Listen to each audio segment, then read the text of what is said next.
Good morning. நான் doctor Dayanand. இன்றைக்கி ஒரு முக்கியமான விஷயம், எல்லாருக்கும் தெரிஞ்சிக்க வேண்டிய விஷயம். தேங்காயை பற்றி பலவிதமான தவிர்தமான அர்த்தம் இருக்குது.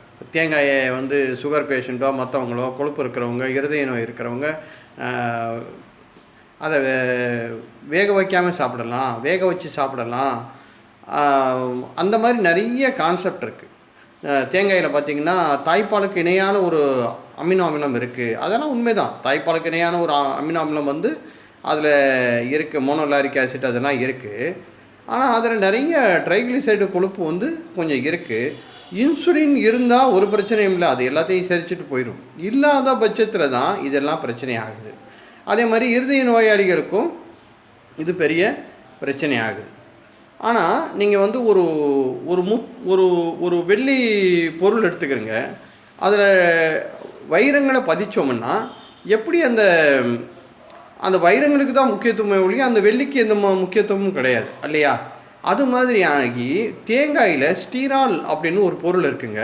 இந்த ஸ்டீரால்ங்கிற கொழுப்பு மிக முக்கியமான ஒரு கொழுப்பு அமிலமாக இருக்குது. அது உள்ளே உறிஞ்சப்படாது. இந்த ஸ்டீரால் என்ன பண்ணும், நம்ம சாப்பிட்ட அந்த ஸ்டீரால் கொழுப்பு தேங்காயில் தான் அது இருக்குது நிறைய. அது என்ன செய்யும், உணவோடு உள்ளே போய் வேண்டிய வேலைகளெல்லாம் செஞ்சுட்டு சிறுகுடல் வழியாக உறிஞ்சப்பட்டு கல்லீரலுக்கு திருப்பி பெருங்குடலுக்கு போய் அது மலத்தில் போயிடும்.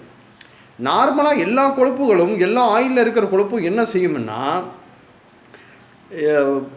கல்லீரலுக்கு போய் திருப்பி ஜென்ரல் சர்க்குலேஷனுக்கு போகும், பொது சர்க்குலேஷனுக்கு போய் அங்கே வேண்டிய வேலைகளை செஞ்சு திருப்பி ஒரு வாட்டிக்கு லிவருக்கு லிவரில் எஸ்டரிஃபிகேஷன் ஆகும். அந்த கொழுப்பு பலவிதமாக மாற்றம் அடைந்து திருப்பி இரத்த குழாய்க்கு போகும். ஸோ 2 வேலை நடக்கும். நான் சொல்கிறத கொஞ்சம் கவனமாக புரிஞ்சுக்கிறேங்க.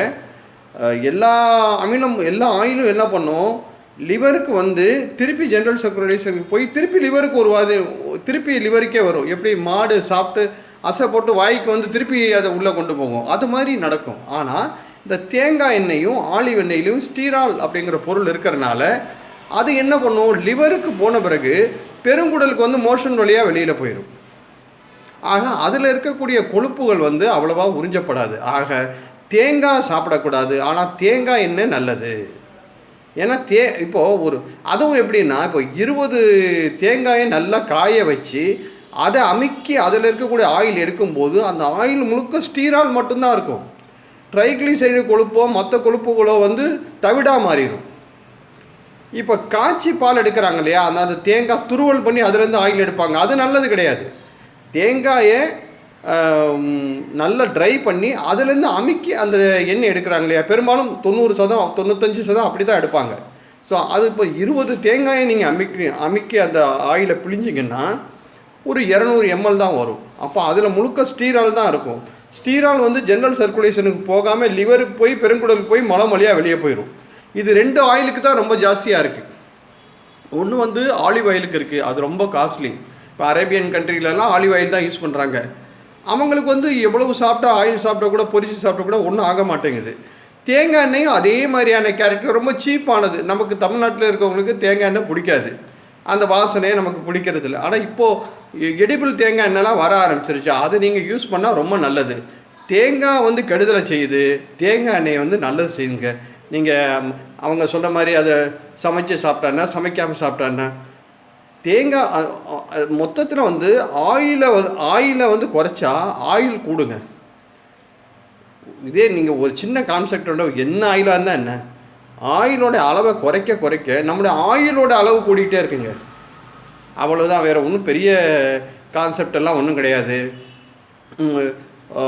அதிகமான நவதானியங்களை சாப்பிடுவது, வடை பஜ்ஜி போண்டா போண்டா ஆயில் ஐட்டங்களை அவாய்ட் பண்ணுறது, எண்ணெயில் ஃப்ரை பண்ணுறது அவாய்ட் பண்ணுறது, அது மாதிரி பண்ணாலே ரொம்ப நல்லது. இப்போ ஒரு எக்ஸாம்பிளுக்கு சொல்கிறேன்.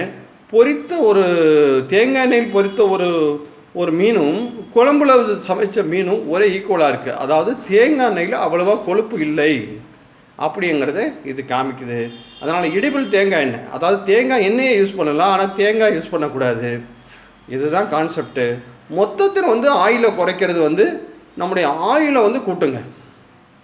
இதை நீங்கள் புரிஞ்சுக்கிறீங்க. ஏதாவது உங்களுக்கு சந்தேகம்னா கமெண்ட் செக்ஷனில் என்கிட்ட கேளுங்க, அதுக்குண்டான பதிலை நான் உங்களுக்கு சொல்கிறேன். ஏன்னா எல்லாம் விரிவாக சொல்ல முடியலை, அதுக்காக தான்.